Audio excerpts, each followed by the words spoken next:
afternoon guys. Ayan, update tayo ulit dito sa Magat Dam.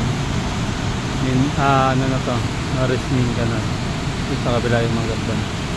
Yung tubig na galit ng Magat Dam dito ang buktak. Kahapon dumaan tayo dito, itong gate lang yung bukas. Ngayon lahat bukas na. Ibig sabihin mataas ang level ng tubig, kaya maraming pinapakulan na tubig. Ayun,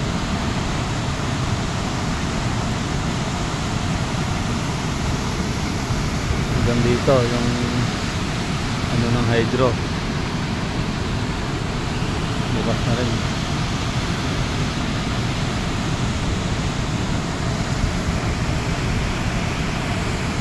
Pero kanina umulan pa dun sa taas, galing ako dun yung sungkit yung unit natin. Tawag niyan pagdating ng bandang Cagayan yan, may ipon na yung tubig yan doon.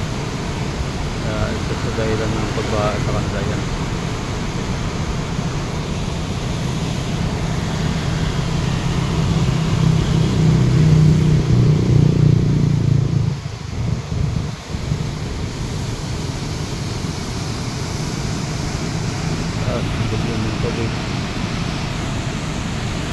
Yan guys, salamat na marami sa inyo. Magandang hapon.